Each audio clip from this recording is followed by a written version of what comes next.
paz do Senhor para todos, amém? Amém, igreja? Aleluia. Primeiro livro do profeta Samuel. Aleluia. Estamos honrados, felizes por mais um dia. Graça na casa do Senhor. Primeiro livro do profeta Samuel, capítulo 4. Capítulo 4 do primeiro livro do profeta Samuel. Quantos acharam, digam amém. Versículo 1 diz assim: E Israel saiu a peleja contra os filisteus e se acampou junto a Ebenezer. E os filisteus se acamparam junto a Éfron. Dispuseram-se os filisteus em ordem de batalha para sair de encontro a Israel. E travada a peleja, Israel foi derrotado pelos filisteus. E estes mataram no campo aberto cerca de 4.000 homens. Voltando o povo ao arraial, disseram os anciões de Israel: Por que nos feriu o Senhor hoje diante dos filisteus? Tragamos de Siló a arca da aliança do Senhor, para que veia no meio de nós e nos livre das mãos dos nossos inimigos. Mandou, pois, o povo trazer de Siló a arca do Senhor dos exércitos, entronizado entre os querubins. Os 2 filhos de Eli, Ofne e Finéias, estavam ali com a arca da aliança de Deus. Sucedeu que, vindo a arca da aliança do Senhor ao arraial, rompeu todo Israel em grandes brados e ressoou a terra. Ouvindo os filisteus a voz de júbilo, disseram: Que voz de grande júbilo é esta no arraial dos hebreus? Então souberam que a arca do Senhor era vinda ao arraial. E se atemorizando, os filisteus disseram: Os deuses vieram ao arraial. E diziam mais: Ai de nós, que tal jamais sucedeu antes. Ai de nós, quem nos livrará das mãos desses grandiosos deuses? São os deuses que feriram os egípcios com toda sorte de praga no deserto. Sede forte, ó filisteus, portai-vos varonilmente. Não venha se escravizar aos hebreus, com eles serviram mais uma vez. Portanto, ó filisteus, portai-vos e pelejai-vos como homem. Então pelejaram os filisteus, e Israel mais uma vez foi derrotado. Versículo de número 10 diz: Então pelejaram os filisteus e derrotaram, e cada um fugiu para a sua tenda. E foi grande o estrago em Israel. E foram mortos de Israel 30.000 homens. E a arca de Deus foi tomada. Capítulo 3, volta um pouco. Vamos ler o versículo 4 que diz. Versículo 3. Capítulo 3, versículo 3 do livro do profeta Samuel, que diz: E tendo-se deitado também Samuel no templo do Senhor, em que estava a arca. Permaneça com a sua Bíblia aberta. Feche os teus olhos no nome de Jesus. Deus, nós adoramos ao teu nome. Te rendemos grata por tudo que o Senhor tem proporcionado. De uma coisa, Deus, eu tenho certeza absoluta: que o Senhor está na casa. E se o Senhor está na casa, o Senhor vai tratar conosco. Por isso, ó Deus, quero eu ser uma ponte para que o Senhor venha alcançar e transformar as nossas vidas. Fica conosco, continua tomando a primazia no nome de Jesus. Senta dando glória com a tua Bíblia aberta no nome de Jesus. Meus amados, fico muito alegre e honrado quando nós temos a honra e o privilégio de ministrarmos a inerrante palavra do Senhor nosso Deus. Eu estou muito certo e também convicto de que estou falando para um público escolhido de Deus. E por ser um povo escolhido, é um povo também exigente. Exigente no sentido de querer mais, querer o melhor da parte do nosso Deus.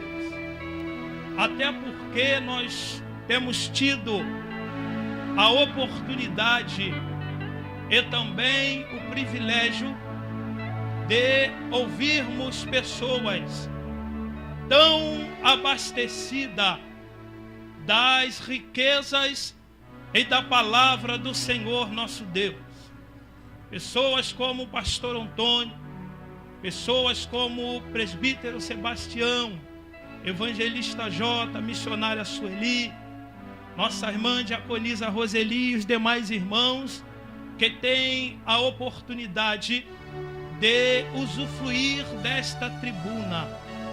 É claro que recai em cima dos nossos ombros, ou de quem for permear esta palavra, ele vai ter a incumbência e um desejo ardente de poder estudar esta palavra de Deus. Por isso, tudo aquilo que for extraído daqui é algo da parte de Deus para o coração desta igreja. Eu costumo falar e aprendo com o apóstolo Paulo. Paulo, ele sempre se colocou na posição de um L. Ele disse, porque eu recebi e também vos entreguei. Então, qualquer coisa, seja o dirigente, o pregador, que for falar, certamente, ele foi cortado, ele foi moldado, e agora o desejo de Deus é nos presentear com uma palavra para que você também possa se alimentar e abastecer. Por isso Deus, ele coloca em nossos corações um texto muito rico e de suma importância. Se você for observar bem o texto que você leu, é um texto muito forte que provavelmente você já ouviu alguém falar, já pregou, ou até mesmo deu uma saudação. Nós estamos em um período muito grato neste texto em que escolhemos. Eu costumo dizer que este período é o melhor período em que Israel vivera. Por quê? Porque este período é um período teocrático, ou seja, um período do governo de Deus. Só para que você tenha um entendimento mais amplo. Hoje, o Brasil ele é regido pelo um governo democrático, pelo menos dizem, embora não sabemos, nós temos a convicção que não é o povo que governa, só tem o nome de democracia, mas aqui não, aqui era governo de Deus. O que é, Luciano, o governo teocrático? O governo teocrático, ele era instituído por Deus, direcionado pelo homem que tinha a árdua missão de entregar o recado de Deus. Quando o povo de Israel, Jailson, precisava ouvir a voz de Deus, eles tinham o profeta Samuel. Quando o povo de Israel precisava oferecer as suas oferendas, oferecer os seus sacrifícios, tinha o profeta também, Samuel. Quando o povo precisava subjugar as suas causas, as suas questões, de todos os parâmetros e segmento, existia o juiz também, para subjugar as suas causas. E isso forma um governo. Governo esse teocrático. O governo de Deus. O domínio de Deus. Deus governava através do povo. Deus orientava através do sacerdócio.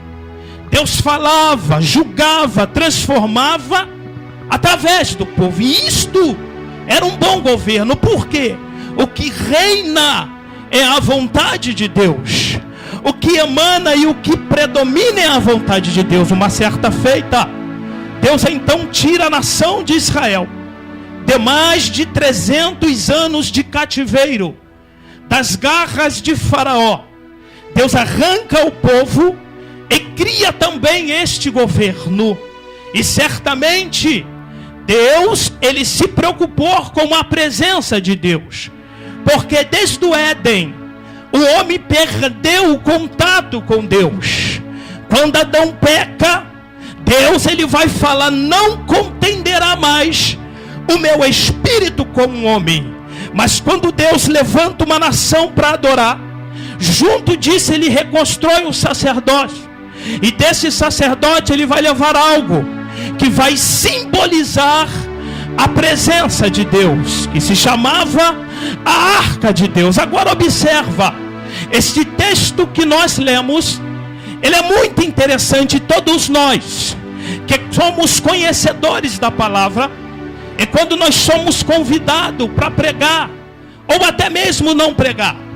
Quando você está lendo a palavra de Deus, você vai se deparar com algo. Eu particularmente, eu visualizo muitos verbos da palavra de Deus. E quando me deparei com o capítulo 4 do primeiro livro de Israel, do primeiro livro de Samuel, eu me espantei. Eu fiquei abismado. Por quê?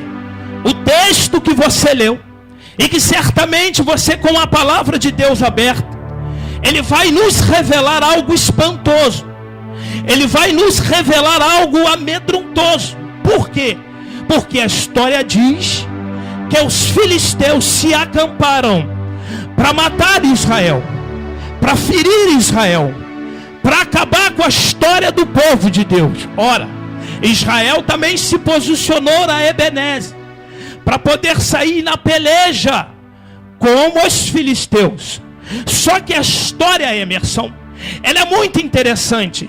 Quando o povo de Deus sai para a primeira batalha com os filisteus, Israel perde e morre 4.000 homens. Então Israel sai a segunda vez, perde novamente, morre 30.000 homens. A primeira peleja, a primeira batalha de Israel, Israel perde 4.000 soldados. Retornaram ao arraial e consultaram aos anciões, consultaram os profetas e falaram: ora, nós saímos para a peleja, nós saímos para a guerra e perdemos a peleja. Os reis, os sacerdotes, o povo confrontou, perguntou por que perderam a peleja. Então a ficha cai. Provavelmente Ofni e Finéias. Está esclarecido. Nós perdemos 4.000 homens porque não levamos a arca. Vamos trazer a arca de Filó. Vamos trazer novamente a arca, a presença de Deus, e vamos novamente ao encontro dos filisteus. Interessante isso. Na primeira batalha sem a arca, perderam 4.000 homens. Agora Israel está com a arca, Jesus. Israel está terrível, porque a presença de Deus está com ele. E vai para a segunda peleja. Só que na segunda peleja, eles estão com a presença de Deus. E a história vai nos contar, olha que interessante, que Israel mais uma vez perdeu a batalha. Só que dessa vez o estrago foi maior. Só que dessa vez a situação foi alarmosa, catastrófica. Israel perdeu a peleja e morreu 30.000 homens. Como é que pode isso? Me explica isso. Eu queria entender isso. Se sem a presença de Deus morre 4.000 homens, e com a presença de Deus morre 30. Não deveria em momento algum acontecer isso. Então não vale a pena confiar em Deus? Será que não vale a pena? Deus não deveria perder, e a história diz que Ele é um Deus que nunca falha, que Ele é um Deus que nunca perde a peleja.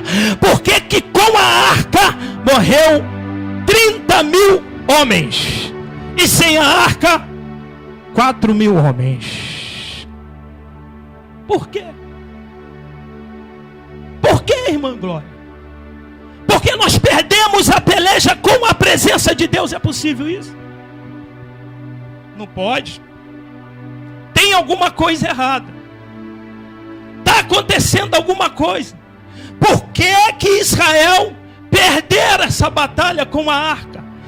30.000 homens, 30.000 famílias chorando,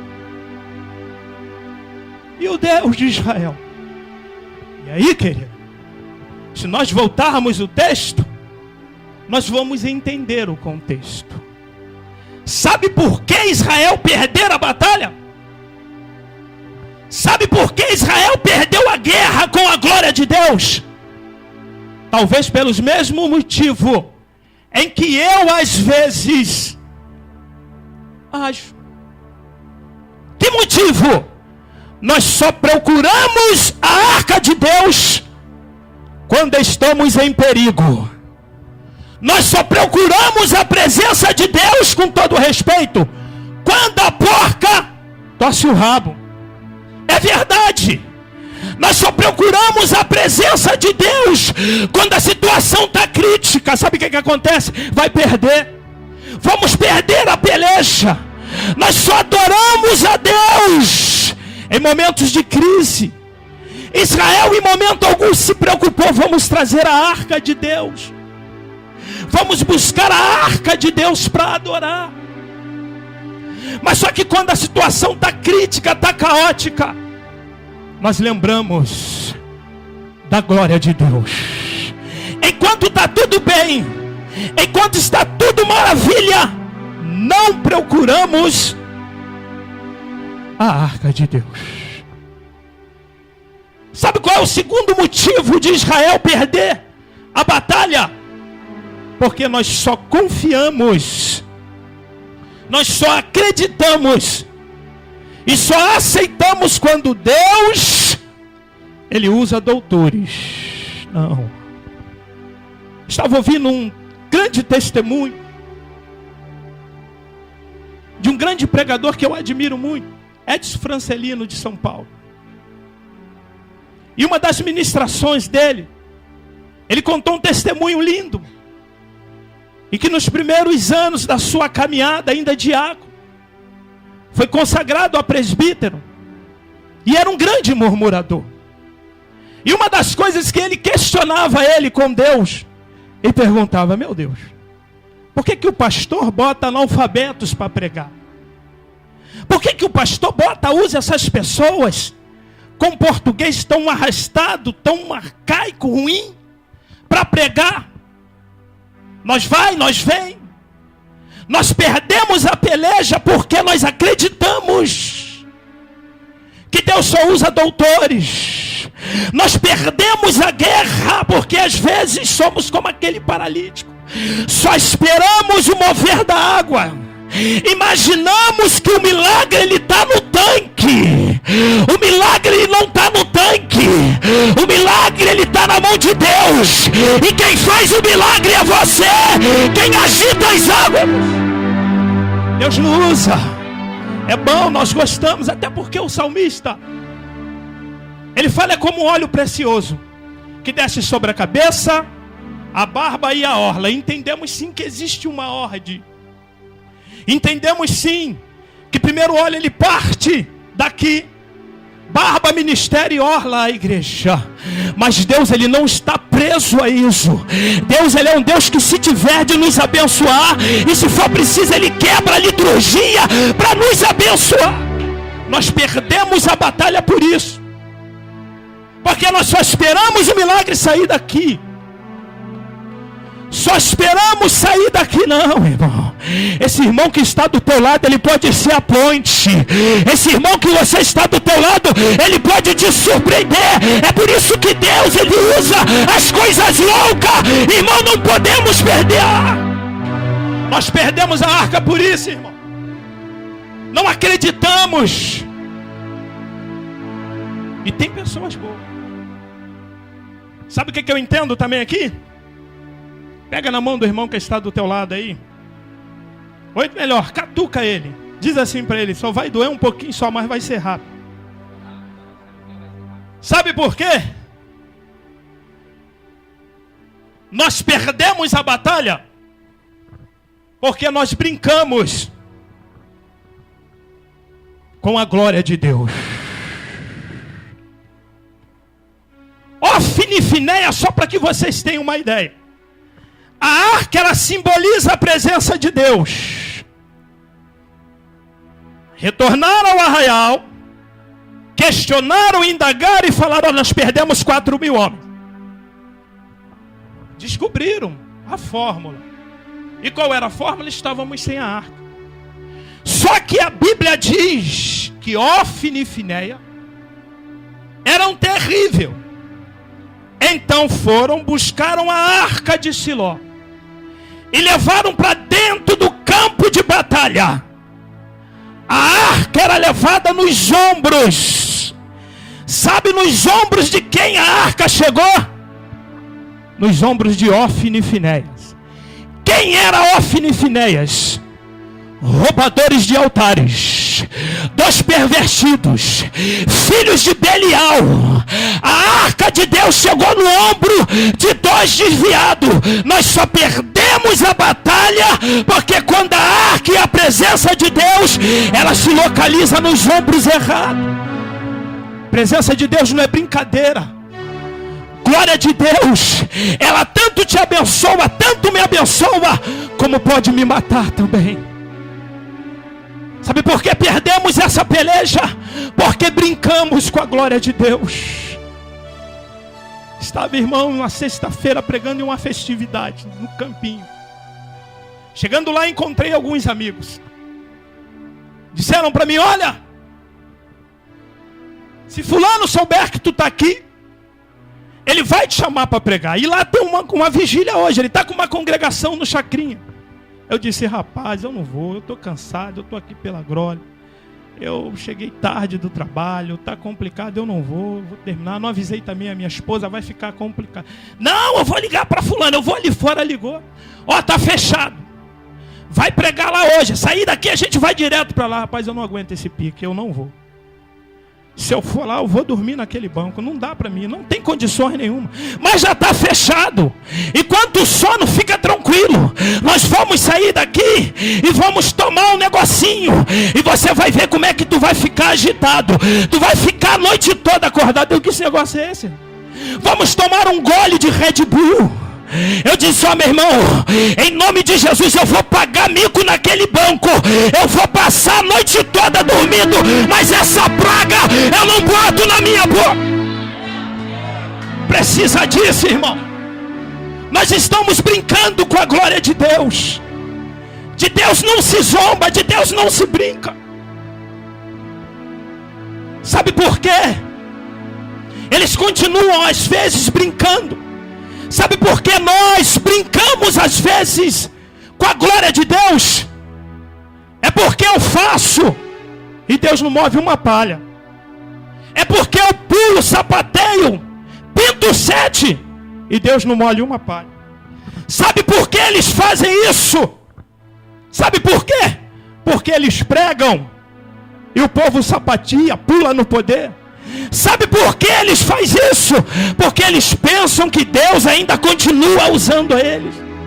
De Deus não se zomba, de Deus não se escarnece, com a glória de Deus não se brinca. Me lembro de um jovem que marcou a sua geração, arrebatou corações, arrastou multidão.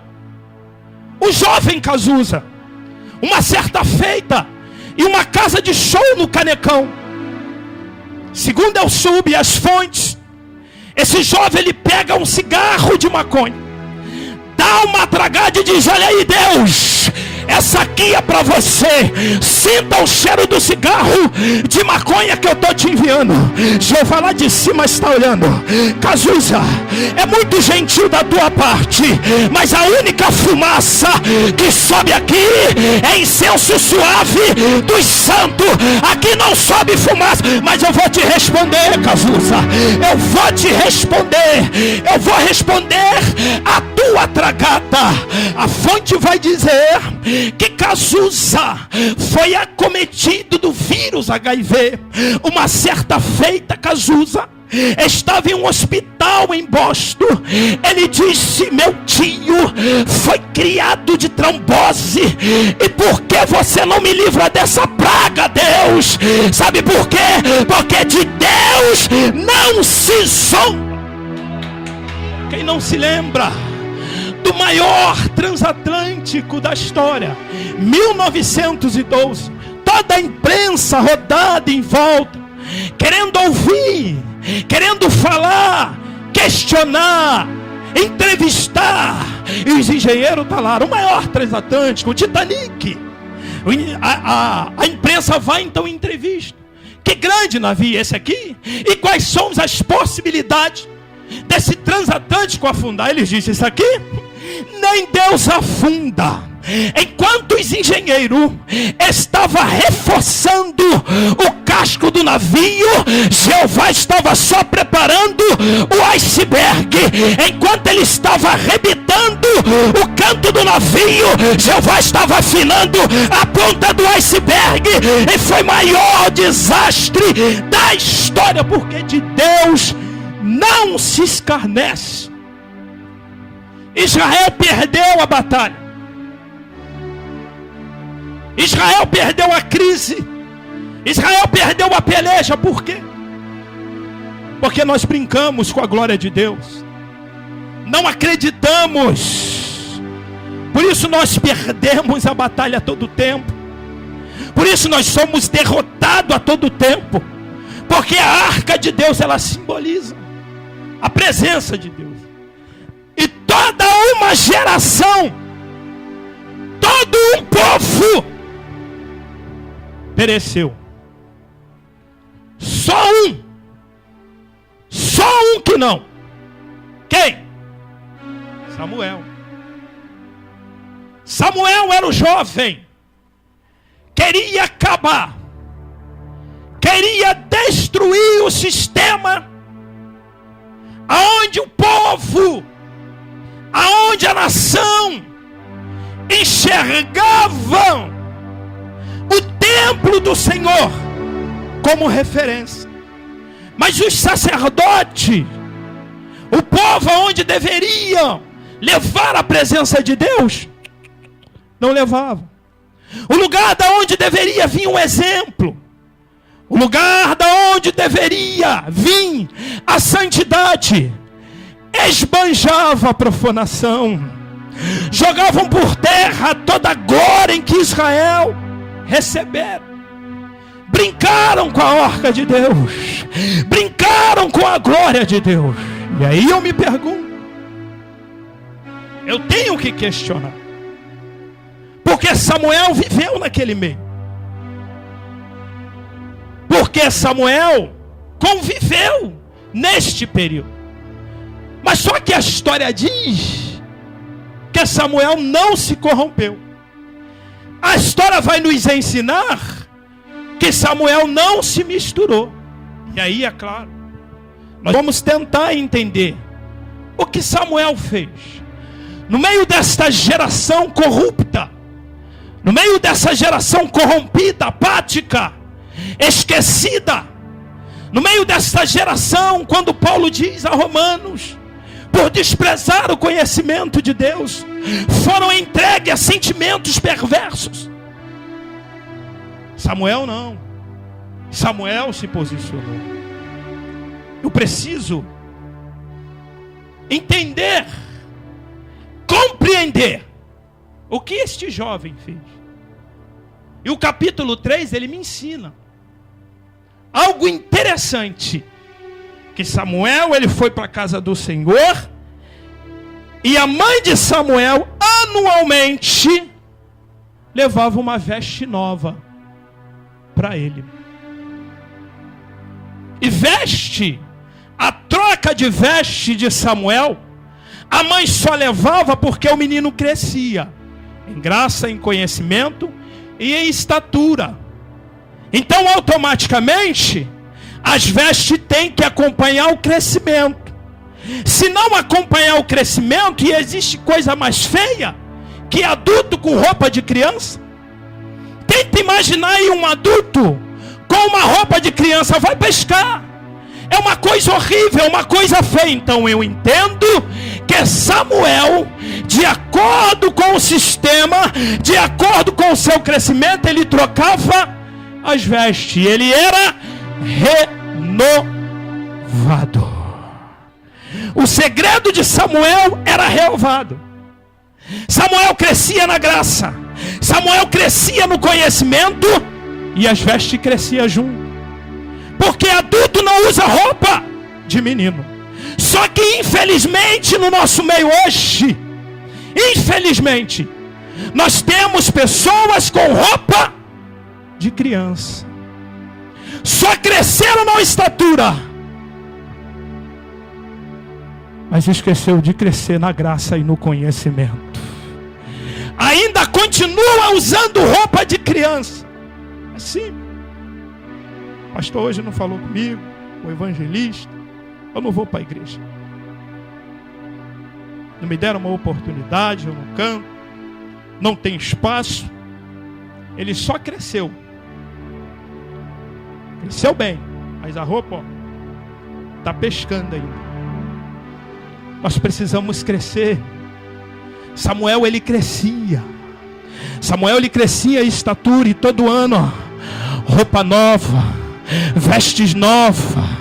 Uma outra coisa que Samuel tinha, a história diz que Deus ia levantar para ele um sacerdote fiel, que tenha mente fiel, que seja fiel ao Senhor, que seja fidelíssimo ao Senhor, que tenha a mente impregnada com o Senhor.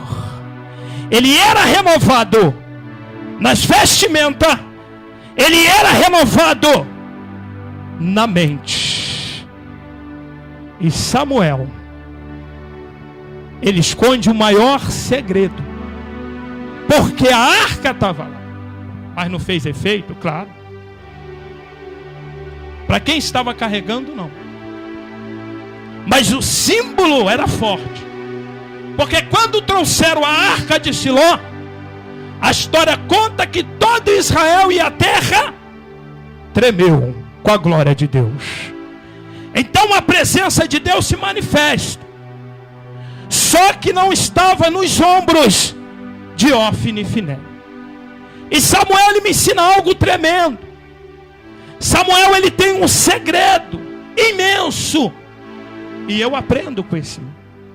Em meio a esse governo, embora passando o tempo, ele é entristecido, porque o povo pede um rei, mas ele permanece fiel.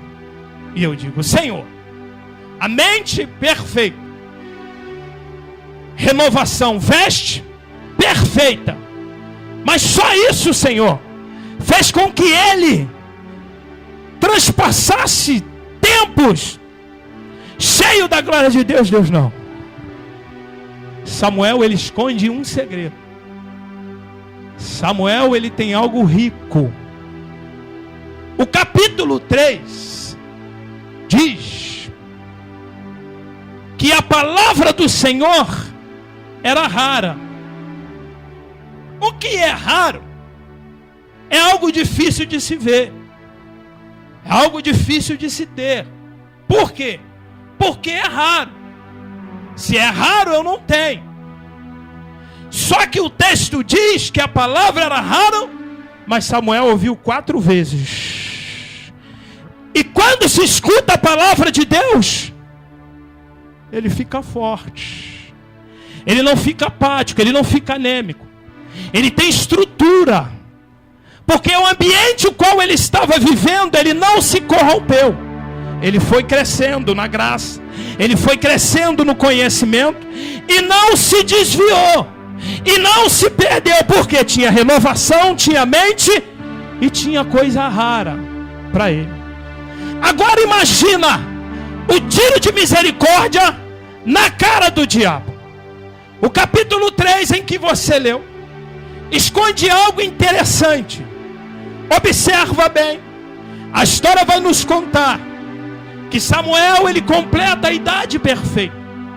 Ana agora vai pegar o menino Samuel, escute isso. Ana então vai levar o menino até a Siló. Imagina aqui, queridos, o menino Samuel. Em nome de Jesus, escute isso.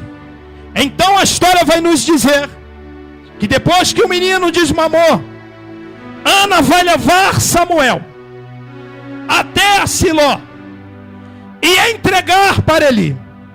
Eli então recebe o menino e faz um tour com ele dentro do templo. Ele disse: tudo bom, Samuel? Samuel, sim. Eu vou mostrar o templo todinho para você, porque a partir de hoje, Samuel, você vai viver aqui. A partir de hoje, Samuel, você vai morar aqui. Deixa eu te mostrar cada cômodo deste lugar. Então, ele pega o menino pelo braço. Ele não pode ter sido um bom pai, mas ele foi um bom avô. Ele pega o menino e faz um tour. Escuta aqui, Samuel. Aqui é a mesa da preposição. Desse lado aqui, Samuel, está vendo aqui? Aqui é o altar de incenso. Ali aquela cortina, Samuel. Está vendo aquela cortina? Aquela cortina é o santo dos santos. Agora, Samuel, eu vou mostrar onde você vai dormir. Vem cá, meu filho. Eu vou mostrar onde você vai dormir. E a primeira noite que você passar lá, Samuel, você não vai mais se corromper. Samuel então, Eli então, vai levar o menino Samuel para dentro do quarto dele. Quando Eli abre as portas do quarto de Samuel, Samuel se depara com a maior riqueza de Israel. Samuel fica impactado e pergunta: vovô Eli, mas que move aquele ali bonito? Que lugar tão bonito.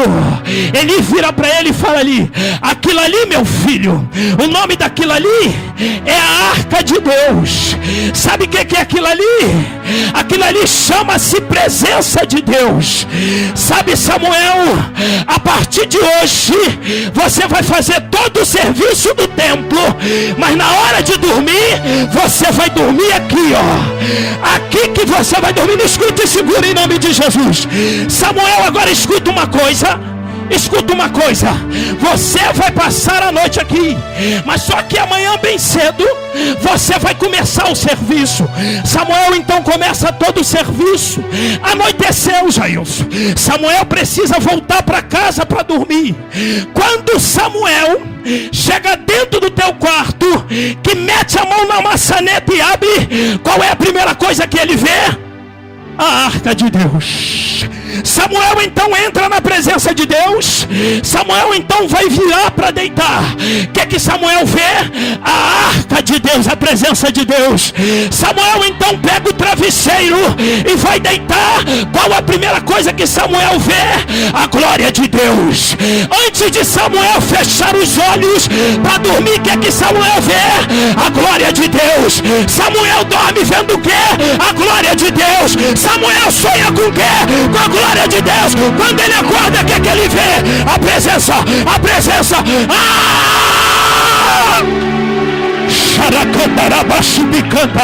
Sabe o que está faltando para essa geração de pervertido? É entrar na glória, é deitar na glória, é dormir na glória, é se envolver. Se coloque de pé no nome de Jesus. Xaracandarabaço bicandarabaço. Xurianda labaço bicantaraba. É, meu filho, se prepare, porque a partir de hoje você vai entrar na glória, vai dormir com a glória, vai sonhar com a glória. Vai sonhar com a glória de Deus. Vai sonhar. Nós vamos sonhar com a glória. Essa geração, ela não vai em momento algum nos corromper. Nós vamos jogar farinha nessa panela. A história diz: quem sonha com a glória, quem dorme, quem acorda com a glória, tem autoridade, é profeta. A história diz que é uma certa feita,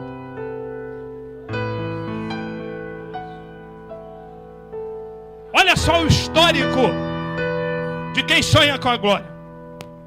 Olha só o histórico de quem dorme com a glória. Olha só o currículo de quem sonha com a glória. Olha só o perfil de quem acorda com a glória. A história vai nos dizer que uma certa feita em Ramá, o quartel-general dos profetas, lá no coração de Ramá, a história nos diz que na escola de profeta existia um jovem que com muita fome, os profetas estavam com fome, e ele disse: eu vou fazer um caldo. A história vai nos ensinar que ele foi até o deserto e pegou uma figueira brava e fez um caldo dessa figueira. Um profeta ligado percebeu e disse: ei, homem de Deus, não come esse caldo porque tem morte nessa panela. Você pensa que Eliseu se espantou? Você pensa que Eliseu ficou apático?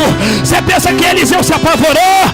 Ele disse assim: ó, fica tranquilo, meu filho, fica tranquilo, porque eu durmo com a glória, porque eu sonho com a glória, eu acordo com a glória, eu durmo na glória. Escute isso.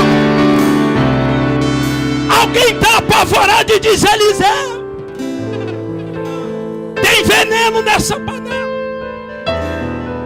No coração de Ramá, na escola de profeta, aonde o leão dos profetas Elias fez o seu marco, a sua história.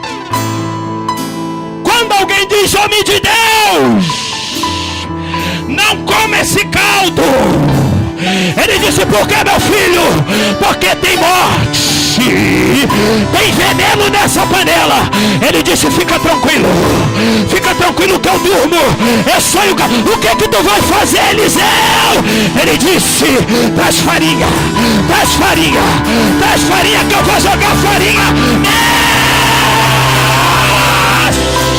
Só quem tem farinha,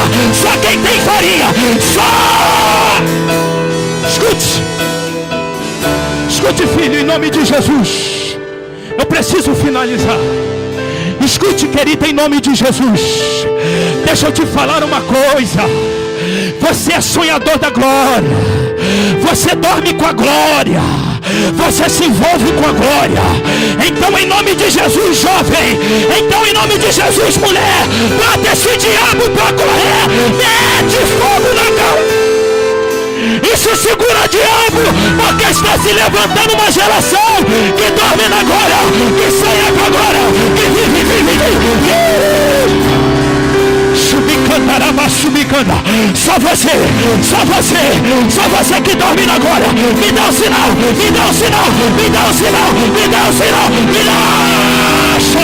Sonha com a glória, vive com a glória, viva.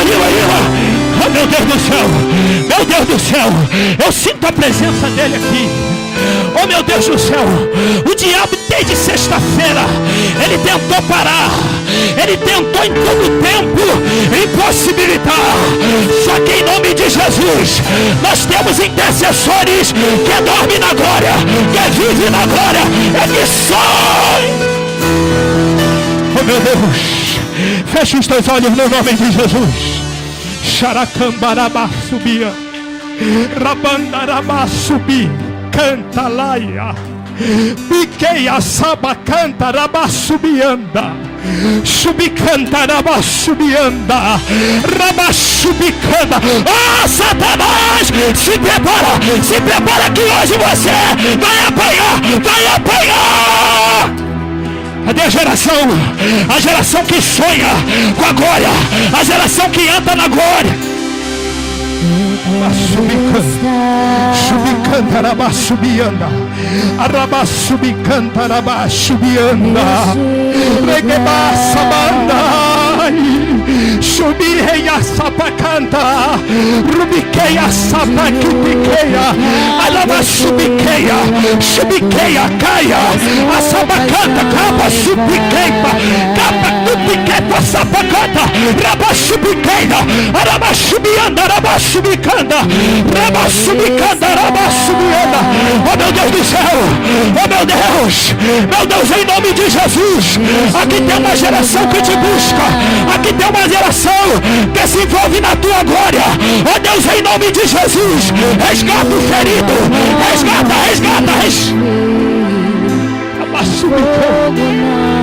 Oh meu Deus, eu sinto a tua presença aqui, Deus. Oh meu Deus do céu. Deus, apesar das lutas que eu estou enfrentando, Deus, apesar das adversidades, ah Deus, como dói, Senhor. Ah Senhor, como machuca, mas eu não te largo. Eu prefiro a tua glória.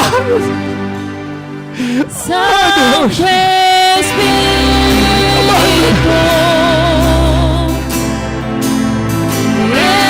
me rendo ao teu agir. Meu anseio é permanecer. Eu preciso, Deus. Em uma cidade onde existe a da glória, se envolve com a glória de Deus.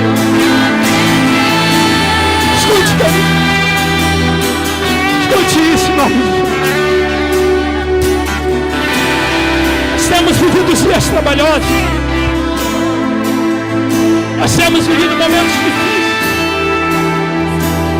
momentos de crítica, momentos de atiração de pedra, momentos de perseguição.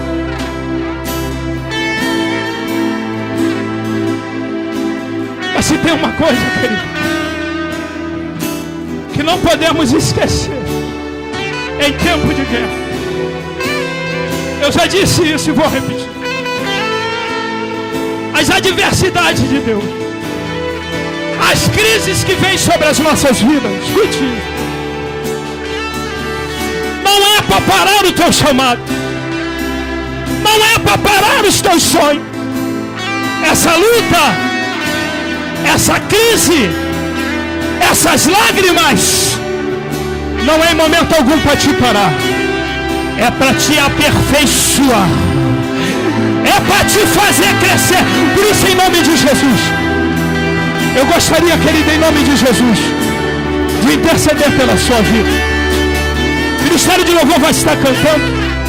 Enquanto ele canta, eu gostaria de te convidar a vir aqui à frente. Eu gostaria de interceder pela sua vida.